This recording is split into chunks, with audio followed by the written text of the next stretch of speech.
50 years ago, a roaring avalanche of coal waste crashed into a school and 18 houses in the South Wales village of Aberfan. Death and destruction were wrought in a few unbelievable minutes. It was a race against time to rescue survivors. I was gasping for breath because the air was getting less and less, but at least I had that pocket of air. But the panic, I think, set in, really. How was I going to get out? I'm sure there's somebody on there, he was shouting. And when he dug onto my stomach, I could feel the air coming into me. Oh, it's just something out of this world, like. And I could take a breath, like. 116 children and 28 adults were killed. Not a day goes by that any of us ever forget this terrible disaster. It lives with you, and it's as vivid as if it was yesterday. She went through a lot when she was a little baby, and to come through all that, and then this happens. Why? Why does it happen? But it's no good thinking too much about that. You've got to get on with your life. And we've all helped one another, really, over the years. And we always will do. In this film, the people of Aberfan tell their stories of tragic loss, miraculous survival, and heroic rescue. They also reveal how they have coped with the consequences of the disaster. This is their story of surviving Aberfan.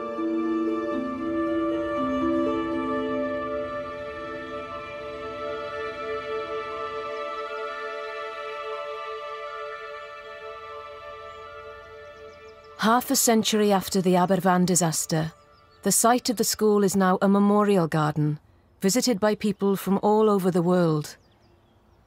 But it stirs the deepest emotions for the survivors of a day they can never forget. Jeff Edwards, a former mayor of Merthyr, is a survivor of that day. Well, this is the site of the Pantglas School, and is now the Memorial Gardens, which commemorate the disaster of the 21st of October 1966. The design of the gardens is based on the classrooms within the school itself. This would be Standard 4, this would be Standard 3, this was Standard 2, Standard 3, Standard 2 and Standard 1. Here I think it's quite calm, and it's a serene place really for us. And effectively it brings back the memories of the day, but I get a lot of solace in actually coming here. The school faced onto Moy Road with a mountainside behind. In the mid-1960s, this was the heart of the community for the young children of Aberfan. Yeah, come get in the car at school. Alan Thomas is looking at old family photos with his younger brother Phil. Both have fond memories of their early childhoods with their friends at Pantglas Junior School. It's the only card school. We were all the same. Either your dad worked in the Colliery or he worked in Hoovers. It was a fabulous, well, I enjoyed school anyway. I never missed. You know what I mean? Always went to school. The teachers, even the teachers were lovable. They were like your special mothers. They were very thoughtful and caring.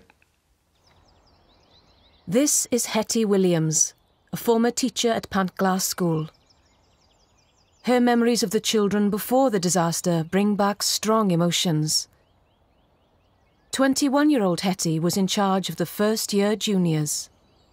This was where my classroom was, and on the anniversary I come back to the school because that's where my memories are, and I can still see the children in their classes and things. And I come, and there's a tree over there that's twisted, and I've taken a fancy to the tree. So I like to go there and put my flowers under that tree. And I can feel my children around me. And you can think back to the days when it was a lovely place. I can see the tables and chairs with the children sitting in them, and they were such a happy group of children. They were just adorable. Marilyn Brown lost her 10-year-old daughter Jeanette in the disaster. She has cherished memories of her little girl ever since. For Marilyn, it is a comfort to keep photographs of Jeanette around her home so that she can touch them as she passes. I don't know, it gives me a sense of she's still with us, you know. There's that feeling of, yes, I do remember you, and I will always remember you. And another thing as well, I think about, and I think she would have been 61 now. And I think, what would she have been like now? What would she have done? Jeanette was a fighter. When she was born, she was rushed to Sully Hospital outside Cardiff with 2 holes in her gullet. When we eventually went down to Sully to see her, she'd had 2 operations, and they asked me if I would stay there with her, you know. She needed breast milk to keep her alive. I'd be woken up at 2 in the morning, 4 in the morning, every 2 hours, really. And then eventually she came and she was fine. What? Vicky? You want Vicky, huh? Come on. This is Gerald Tarr. He has lived in Aberfan most of his life. As a young married man in the mid-60s, Gerald lived with his wife Shirley in Moy Road near the school and worked at Merthyr Vale Colliery in the village. I was a collier. I was digging the coal out. It was really hard work, like. You'd be on your hands and knees sometimes, all day. But when it went low, there was a fault in the ground, you know. Your back was bent, and sometimes the coal was hard, really hard. Oh, it'd be murder then digging it. But I never really liked it on the ground. But at that time, there wasn't much work about, and there was good money in the pit. Coal dominated life in Aberfan. The mine was the main employer, and much of the land was owned by the National Coal Board. Mining coal produced a huge quantity of waste that was expensive to transport. So it was dumped up on Merthyr Mountain above the village in huge tips. These tips became a forbidden playground for many of Aberfan's children. As youngsters, we had quite an eventful and adventurous life, really. An enjoyable one with all my friends. We used to play on the tips themselves, and we never told our parents that we used to go up there because we would have had a row had we gone when we got home. So we kept that very quiet. But it was an adventure playground for us, really. Aberfan's children also knew about the springs and stream that ran down the mountainside to the River Taff. One man who remembers the stream as a boy is Bernard Thomas. Like other survivors, he returns to the site of his old school every so often.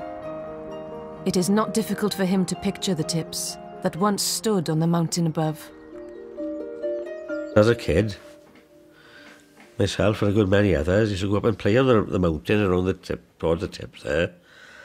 And you also used to dam part of the stream and make a swimming pool, not far from the tip. And swimming, the water's freezing cold. Of course, we didn't realise the danger. You don't see it when you're a kid. In fact, the covering of this water with coal waste was to prove fatal to the children of Aberfan. After decades of dumping on the mountain, the latest tip was built up over the springs and stream. Gradually, the water liquefied the waste into a slurry. Both the junior and senior schools lay directly below the tips. Teachers never imagined their children's lives were at risk. It was a disaster waiting to happen. And on the 21st of October, 1966, it did.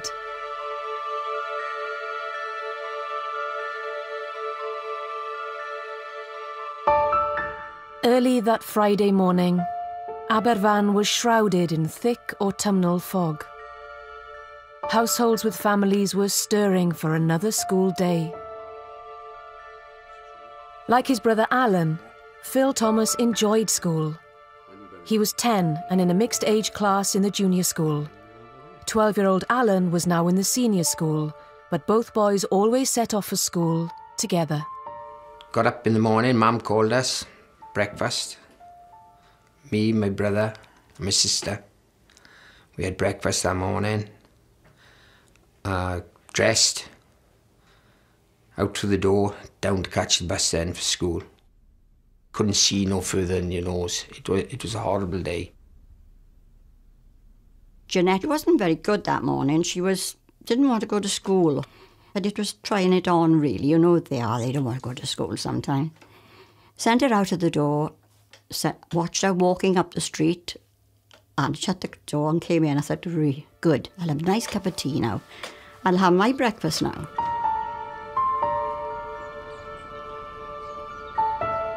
In 1966, Karen Thomas lived with her parents near Moy Road. She was aged 7 at the time and would walk to school with her cousins who lived nearby. My cousins lived 6 doors away, so I'd call for them, and my mother'd stand on the door, and the 3 of us left for school that morning with my auntie and my other cousin standing on the door. We walked to the bottom of the street, and when we looked back, we couldn't see them because it was very, very misty and foggy. So we just carried on walking, laughing, going to school. The headmistress of Pantglas School was 64-year-old Anne Jennings. She ran a tight ship and was adored by junior staff like Hetty Williams. At 9 o'clock, Miss Jennings rang the bell for the start of the day. I went into the classroom. Of course, the children were excited because it was half term, we were going to break up. And on the last day of term, we didn't have assembly in the morning, we'd have assembly in the afternoon, so Miss Jennings could say, you know, not to go and play on the railway, not to go down by the river, to keep themselves safe. Children in schools up and down the valleys were settling down for their first lessons of the day. I went to get a library book and walked back to my seat, which was completely the other side of the room. And I was about the 3rd desk up from the front. And we sat down, and then Michael Davis, the teacher, started the first lesson. The paying of dinner money was common to most primary school children. There was a knock on the door for us to go to the dinner lady. So 5 of us that were nearest the door left the classroom and we went to pay out dinner money. Teacher said that could I go on ahead and with Robert down to the other school to pick up money he owed for dinners off his sister Margaret. So me and him set off that day. We went down to the other school. We chatted to some of the children that were up on the wall, on the gates. It was 9:15. At that moment, high above on tip number 7, a crane operator suddenly saw the coal waste slip away from the edge of the tip. It was the start of a massive avalanche of liquefied slurry, a flow slide that careered down the mountain towards Aberfan. Hundreds of feet below, shrouded in fog, the children and adults in Pantglas School and the houses alongside were in mortal danger. Miner Gerald Tarr lived in one of the houses. His wife Shirley had gone to work and he was in bed after finishing another night shift at the colliery. I had a big dog in them days. Buster used to call him. And the dog ran upstairs and banged the bedroom door open. Run in the bedroom and his ears were sticking up in the air. So I went to get up. I said, what's the matter, boy? What's the matter with you? And with that, the whole ceiling split right open all the way through. About a foot like that. I thought, what the hell's happening here? Well, with that then, the back wall come down on top of me and squashed me down into the bed. I could feel it squashing me down. The next thing I realised, I woke up buried alive. The avalanche consumed 18 houses on Moy Road, just where Phil Thomas was waiting with his friend, Robert. You couldn't see. You could hear, but you couldn't see what was coming. It was like if somebody was throwing stones at us. So me and Robert ran. Robert went back towards our school, and I ran straight forward. I remember something hit me on the back of the head, and I was falling. The wall of slurry ploughed into the junior school. We heard this rumbling, thought it was thunder or a jet flying over. And the next teacher shouted, "Run" or something, and pandemonium broke out. And I just stayed sitting in my desk and looked up like that, and I could see all out of the mist, out of this fog, all this like a wall of slurry, a tidal wave, tsunami, coming towards the school. I thought, oh, that'll stop outside. And also, it hit the school such a force, and the noise is unbelievable. At the other end of the hall, glass started coming down the corridor from the headmistress's room. And Nancy, the dinner lady, jumped on top of us. The wall, I think, more or less pushed us all together, and she took the full impact. 240 children were in Pantglas School when the avalanche struck. It completely destroyed 3 classrooms on the east side of the building and filled most of the classrooms at the rear with watery black waste. At the front of the school, Hetty Williams was in her classroom with 35 children aged 6 and 7. I went to the door, and there was like an iron girder through the glass. And when I looked out, the corridor was like a tunnel. Things had come down, but it looked as if there was a gap at the bottom. So I said to the children, right now, you go straight out, and it's fire drill, you stand in the yard, don't go running around. And I went first, and when I got outside, I couldn't believe what I could see, because our end of the room was still standing, that was up, but there was black behind where the classrooms were. You couldn't see anything. It was as if the mountain was right up on the school. It was.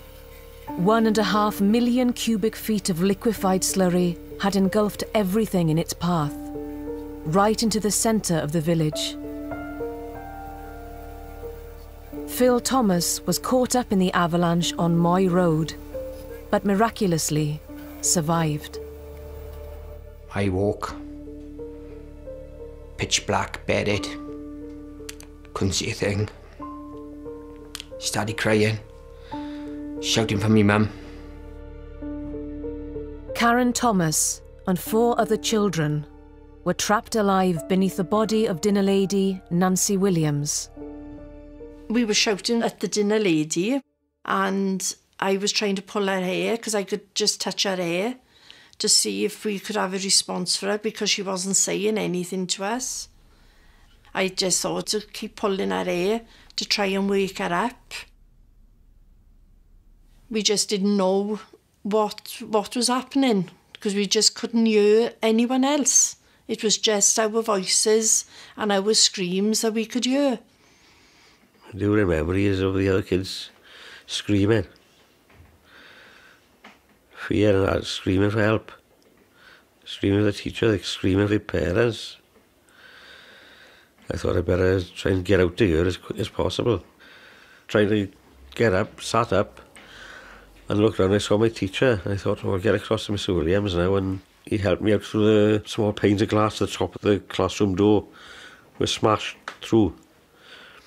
And we got out through there and across the main hall of the school. 110 children and 4 teachers were able to escape from the parts of the school left standing. These were mostly from the younger classes.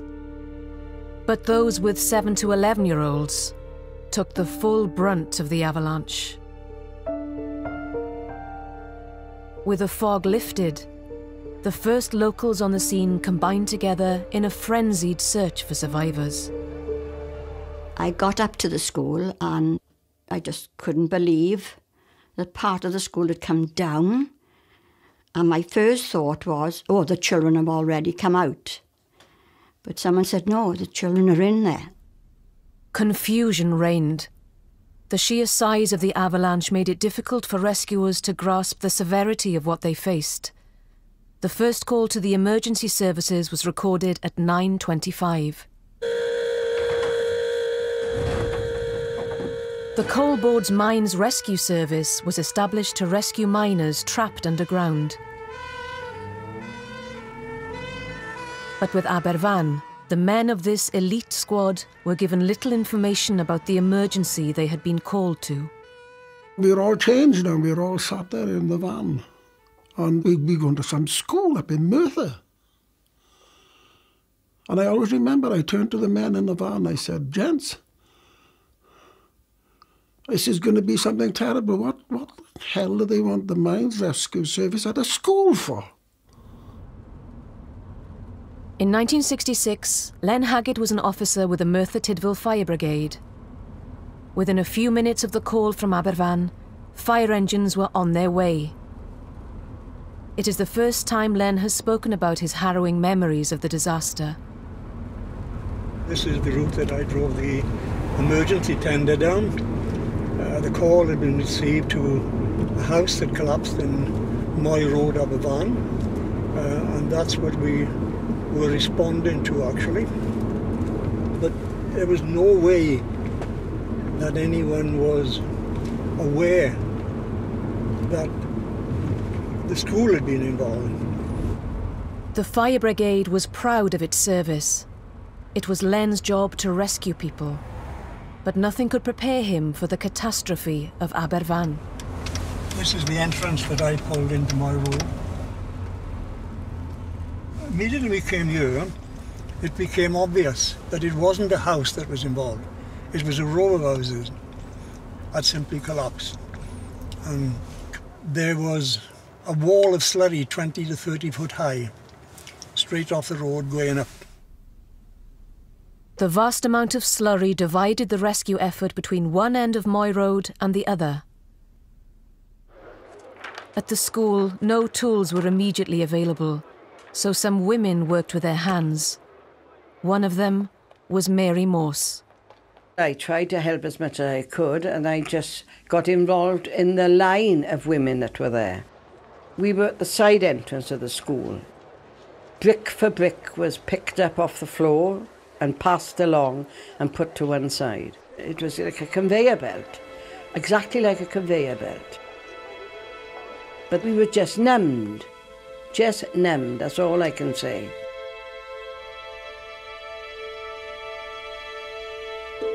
Many mothers and families stood on Moy Road watching as more and more people joined in the rescue. Amongst them was the Mines Rescue Team. We'd arrived there at 10 to 10 that morning. We pulled up outside the school. Well, it was just chaotic. I don't think anybody realised what they were doing or anything. They were running around like fools, we were, everybody. And why? Come back to the same thing all the time, don't we? Because it's children. Together with the emergency services, miners from the local colliery started to organise a more coordinated rescue operation. But now the race to find survivors became even more urgent. When the avalanche hit the old railway embankment above the school, it fractured two big water mains that supplied the whole of Cardiff. Hundreds of gallons of water flooded into the already saturated slurry. In the mayhem around the school, 12-year-old Alan Thomas was desperately looking for his brother, Phil. I come out of the school and down this road here, and I got as far as this point where there was a river basically of slurry and water where the mains pipe had been burst and the water was being channeled down through the gully here down to the river. As I reached this point, I looked up and noticed that my mother was standing on the other side, which I didn't expect.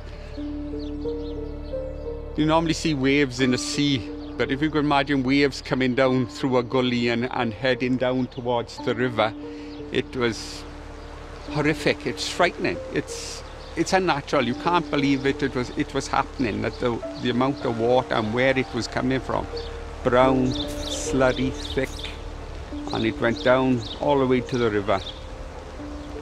I'm standing on the pavement shouting, I can't find Phil. And she just come through the water without a care. At that moment, Alan's younger brother Phil had been found alive, but trapped in rubble on the other side of the avalanche. He was in grave danger as the torrent of water from the fractured main spread through the slurry. Firemen now battled to free the injured boy before he drowned.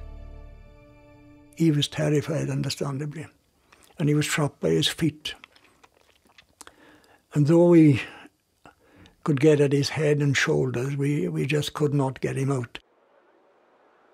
And there was probably about 6 or 7 people around this stone trying to lift it, but not succeeding. And then the inrush of water started, and you could hear the people calling, the water's coming.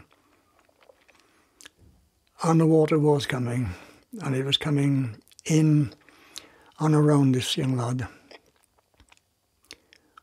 And we had to hold his head up, back, out of the water that was coming.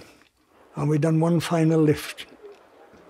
And how they lifted that wall that day, I don't know. But we did. We raised it just long enough to get your arms around under his shoulders. And as they lifted, to pull, and he came out. And if he hadn't come out, within a few minutes he would have drowned. The fact that that young boy was alive and he'd been saved, that was elation, without a shadow of a doubt.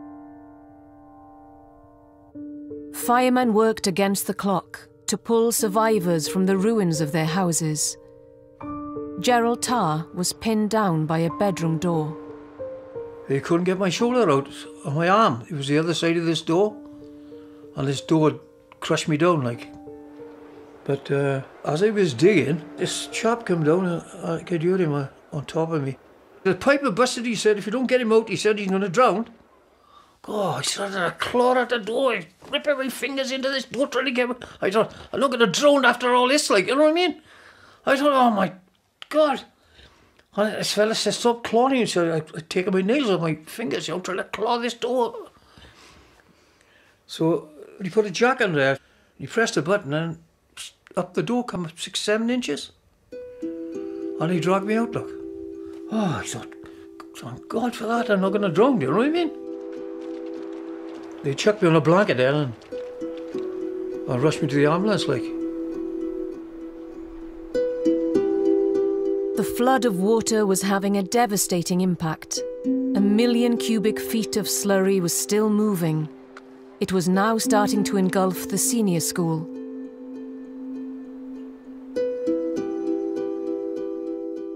Back in the wrecked classrooms of the junior school, firemen were inching their way through the mass of muck and rubble. On my left-hand side, there was a girl's head, and that head was just straight here, next door to my face, really. And I couldn't get away from it, and the person had died. All I could see was a small aperture of light. And the next thing I remember, the firemen came and they smashed the window and they got in. They got down to the desk itself and they just couldn't shift it because all the stuff was around. And they got the hatches out and they actually broke up the desks. This was the moment Jeff Edwards was.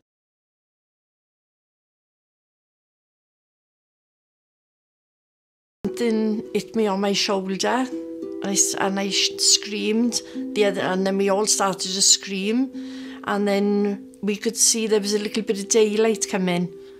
So we shouted, and we could hear somebody shouting, "There's some here." Then he shouted down to tell us, "You're okay, we're getting you out." Men and women from the community carried the children to the triage set up in the playground at the school's entrance. After seeing her class to safety, teacher Hetty Williams stayed on to help with the rescue. If they brought a child out, we would bring that child and take it to the doctors then. A lot of the children that were handed over to us were injured, didn't know what had happened to them. They were in shock, really. But to see a face, they would smile and say, "Oh, miss." Some of them didn't talk at all. But it was so wonderful to see if somebody's eyes moved. It was absolutely fantastic. Karen Thomas and her 4 friends were carried to the triage. Like all those rescued, here she was given first aid and her injuries assessed. Karen was diagnosed with internal bleeding. There was a lot of people around me, and they were examining me, and the next thing I know, I was being bandaged from my neck to my feet, not for me to move. And I was put on a stretcher and put into an ambulance.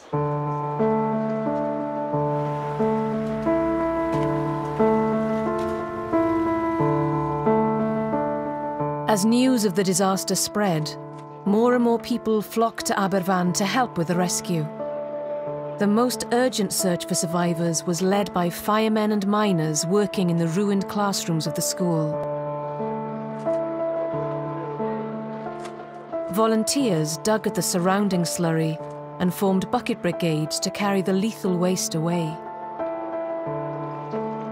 The flow of water from the broken water mains was finally turned off by 11:30, but the slurry remained in a dangerous state. The spirit of the people there that day was incredible. You went around doing what you think you could for help, where it was needed, and if you ever asked what resources would you want at an incident of that nature, we had the best in the world. We had the miners. They were the boys who could shift the slurry. And they worked a very good system. They would be working, and suddenly you'd hear a whistle blow and they'd say silence. And how you could obtain silence in those circumstances with that number of people who were present is difficult to imagine, and yet it was. You got absolute silence, hoping that you would hear a voice or a call so you could rescue them.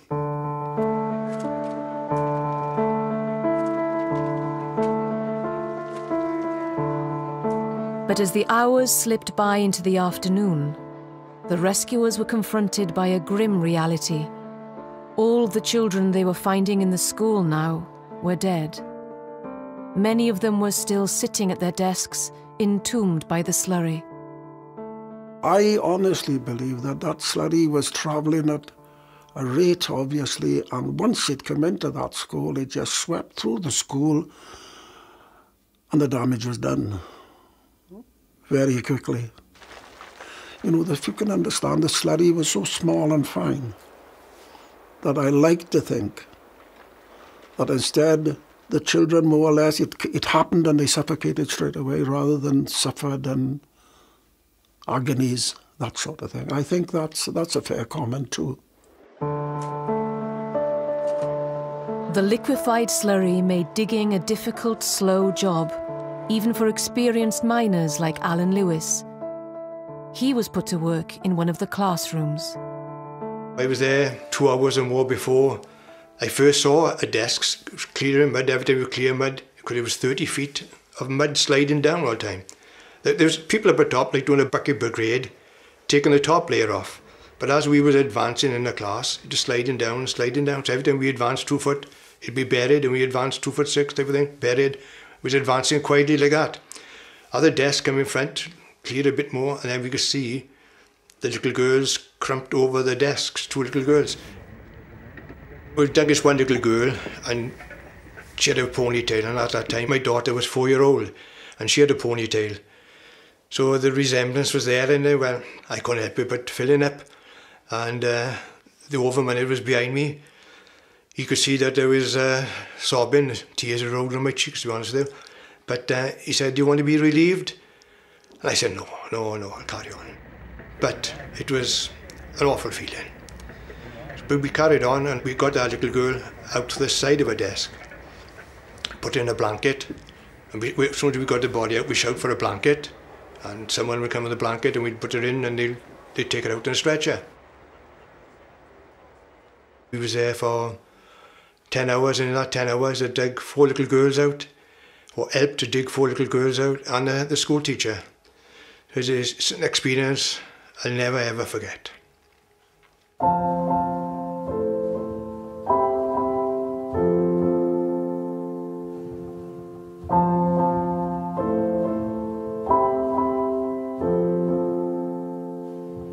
With the lives of so many children at stake, the rescue operation became worldwide news. Earlier in the day, hopes were high of finding many survivors. But the mood changed with each passing hour, as more bodies were brought out. Waiting parents were in agony. We were waiting, thinking, yes, we're going to have news any minute now of the children, where they are, and kept asking questions all the time. But you could see, as time was going on, there were more people coming to dig. Marilyn's husband, Bernard, had been digging since the morning, hoping to find their daughter, Jeanette. I can remember my husband sitting on the wall, absolutely exhausted. He said, "I don't know what to do, Marilyn." He said, "I don't know what to do." And I said, "Well, sit there for a while." But eventually news came through that quite a few of the children had been buried. This time, you didn't want any more news. You didn't want any more news, because they're still thinking, yes, she'll be all right, she'll be fine.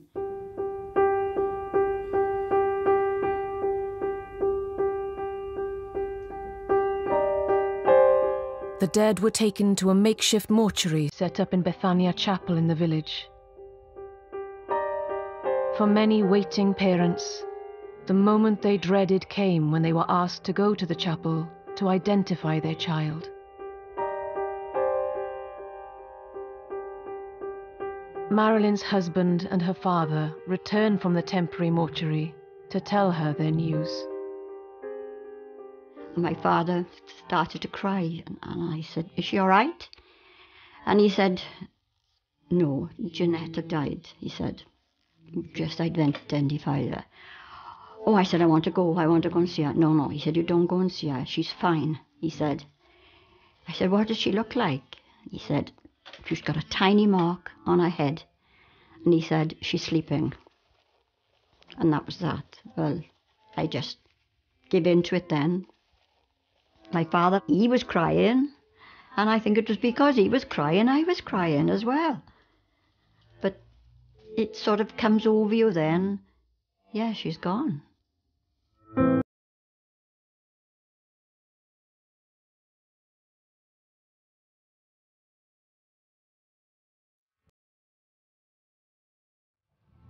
At the end of the day, 60 bodies had been recovered from the disaster area.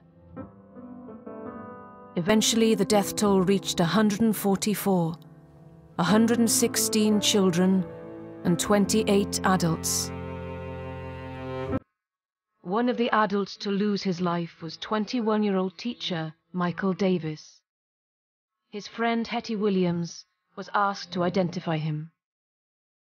Michael didn't have a mark on him. His suit was fine, but he had died straight away. I think it was on the second day that they found Miss Jennings. Miss Jennings was one of the last.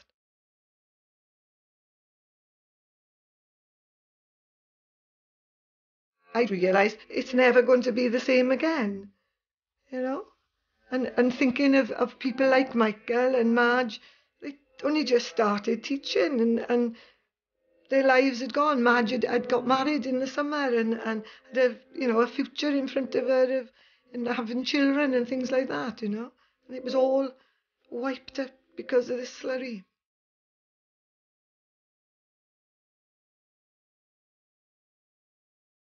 "9 months later, a tribunal found the National Coal Board was to blame for the disaster. But there were no prosecutions. The tips were removed only after a bitter campaign by the community of ABERFAN.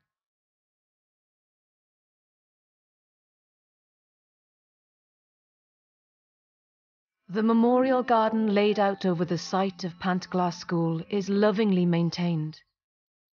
It is a fitting reminder for those who perished there now 50 years ago.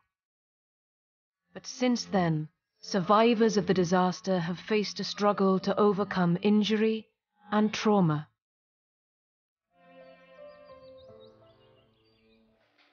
When Phil Thomas was rescued, one ear was hanging almost off. He had 2 head wounds and a badly injured hand. The doctors managed to save his ear, but not his 3 crushed fingers. After the operation, Phil first saw his hand when nurses came to change his bandages. He said, "We're going to change your dressing on your hand now." I just cried. Just cried. That broke my heart. But I knew. So. But then you just get on and get on with it, like.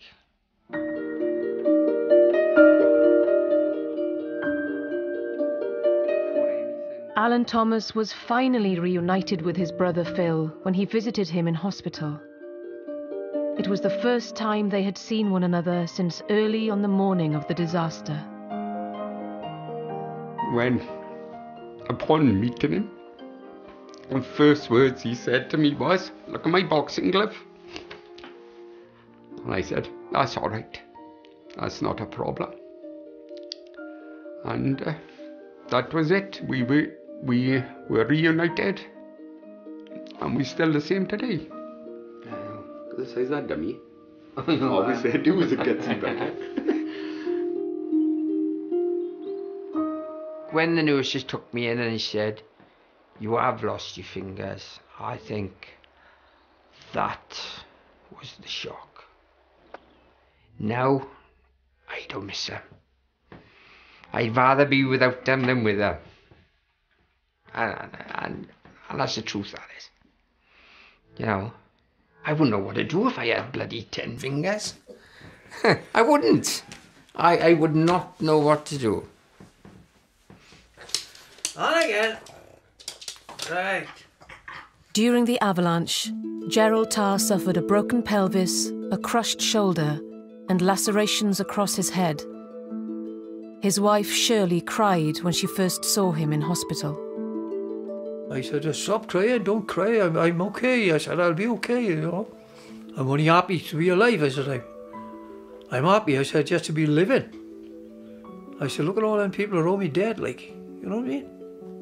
All my neighbours are gone, everything," I said, "all them kids." It took years for his injuries to heal. Then Gerald and Shirley had a child of their own. But his feelings for the children lost in the disaster remain as strong as ever. I can remember like it was yesterday. Still in my mind now. And you know, if I could have saved one of them kids, I'd go through it a dozen times. If I could just save one. That's the truth. Yes, 40. In 1967, a temporary school and play centre was set up in ABERFAN in a village club. Here, the children of Pantglas School who survived the disaster were supervised by the 4 teachers who also survived.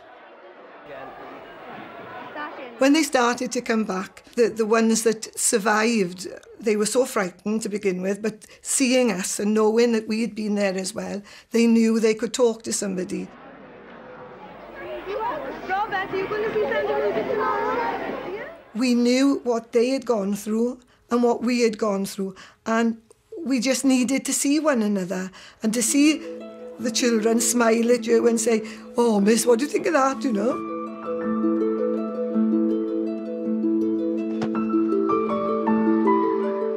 The new junior school for Aberfan was opened 3 years later next to the colliery. Our aim was to make that school as good as it had been and to remember the people who had worked there. And for us, it was to continue that with the children and to make sure that those children were happy, that they were in the same school, in a different place, but it was still Pantglas School.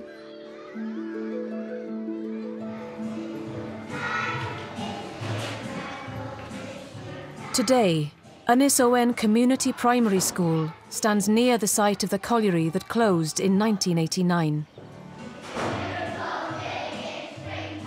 Jeff Edwards is visiting the school to talk to some of the children about the disaster that happened 50 years ago.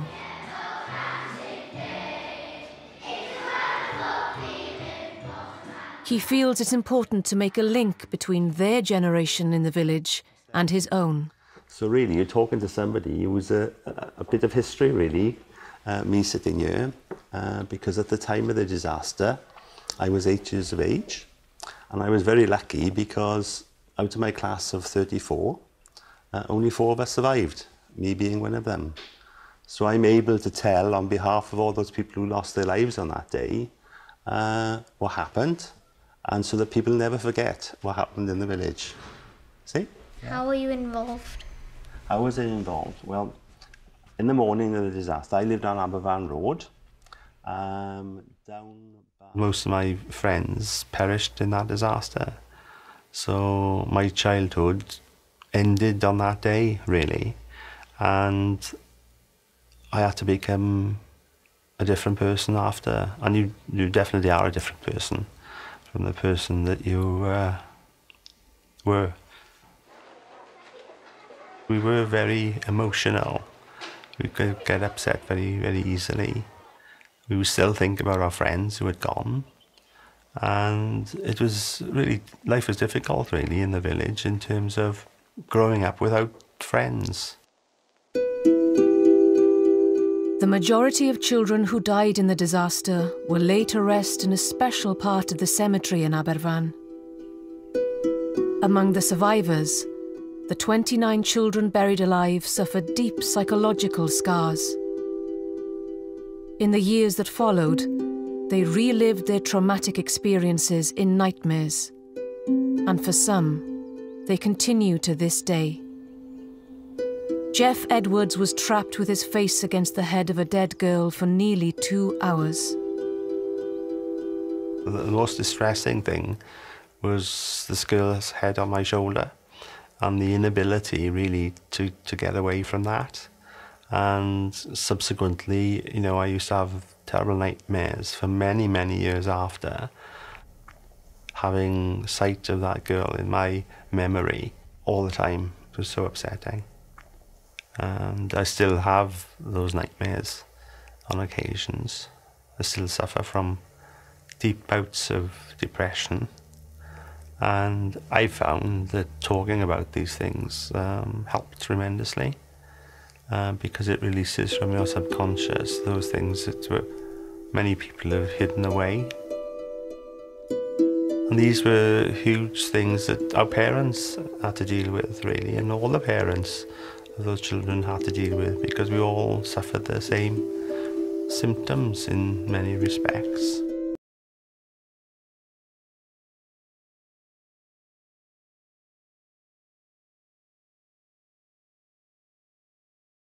She likes to visit the cemetery to pay her respects at the grave of Nancy Williams, the school dinner lady who died, shielding Karen and 4 classmates as rubble came crashing over them.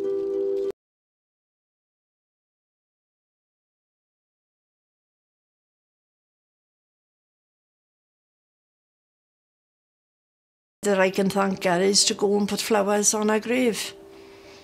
And I go up every year. Nobody knows that I do it, but I do go up there and I do put flowers up there every year. And that is the only way that I can thank her. I'll never be able to thank her enough for saving us. She took the full impact. She gave her life to save the 5 of us.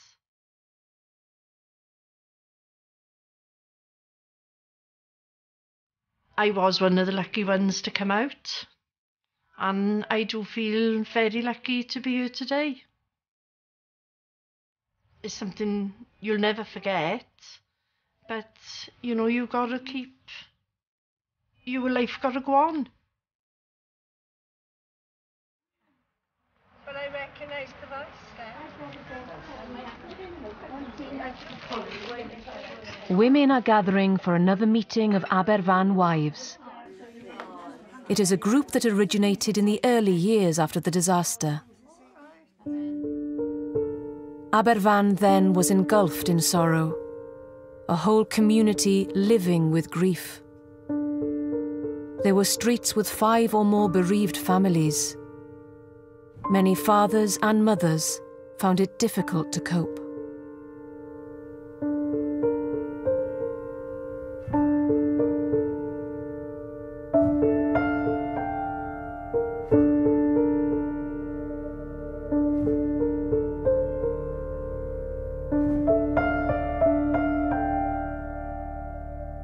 Marilyn Brown was grieving for her daughter.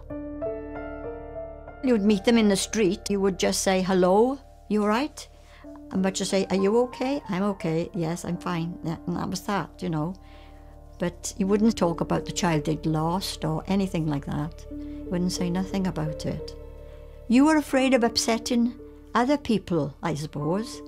You knew how you felt and you kept it in, so you wouldn't say too much to them. But they were going through the same thing as you were going through, really.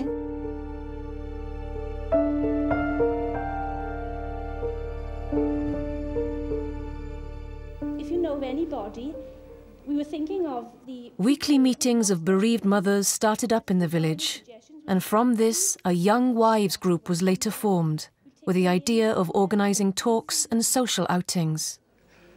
Oh, no. Very, very interesting. It was a way for the women of the village to come together. That made us feel a lot better because we were all together doing things, you know, and helping one another that way. We must have been about 60 women, and it was wonderful. We had trips to go, you know, different things on, jumble sales to make money. We went out and entertained the old people in the old people's homes. We dressed up and did loads and loads of things. But we enjoyed ourselves, and I think the camaraderie was there then. Mary Morse was a founding member of Young Wives. It was a marvellous group, and it brought a lot of people out, including myself. And there were a lot of people there that had lost children in the disaster, and some had lost their homes also in the disaster. And we felt that in the wives we could talk about it. We could cry about it and we could laugh, and no offence was taken. But not a day goes by that any of us ever forget this terrible disaster. It lives with you, and it's as vivid as if it was yesterday. Nearly 50 years on, the group is still going strong. Like all bereaved parents, Marilyn Brown cherishes the memory of her lost child. Jeanette had overcome 2 life-saving operations before she was killed in the disaster. The memories of her I keep very safe. I keep them here. She went through a lot when she was a little baby, and to come through all that, then this happens. Why? Why does it happen? But it's no good thinking too much about that. You've got to get on with your life, which I have. I'm very happy now. And I have a lot of joy out of my children. And I have a lot of joy out of my friends as well, who've helped me well, we've all helped one another really over the years. And we always will do, always will do.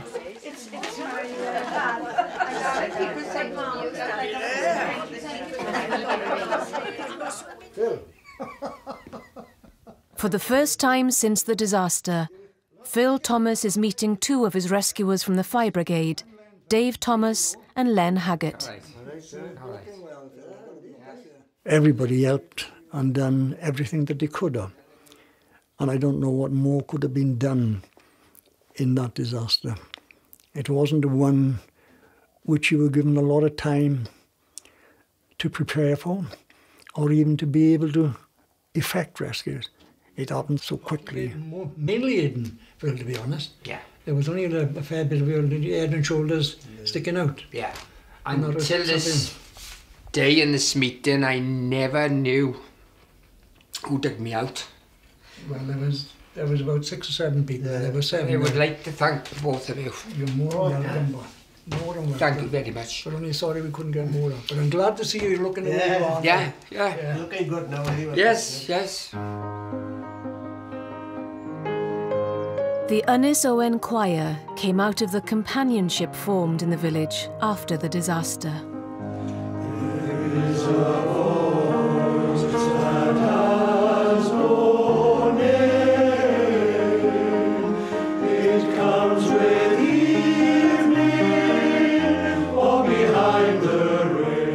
Over the years, the activities initiated by the community have given comfort to survivors and bereaved families.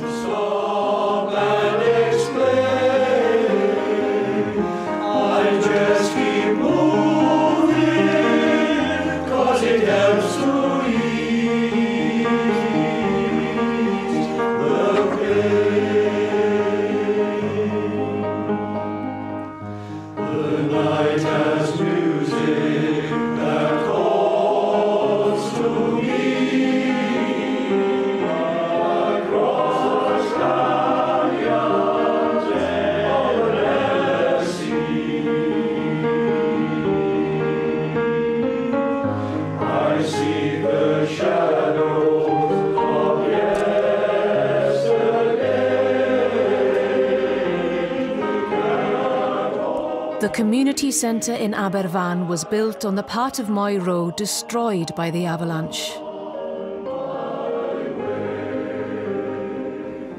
As Mayor of Merthyr Tydfil, Jeff Edwards strove to improve the quality of life in Aberfan, but he was always reminded of those denied that opportunity. I'm proud with what we've done in the community. I hope that those contributions have made a difference to people's lives, which I think they have. I think they still have a contribution to make. But I always remember those people who lost their lives at such an early age and weren't able to fulfill their role in society and contribute to making a difference to the community as a whole. And I think that is the tragic loss of Aberfan, really. A generation that was wiped out.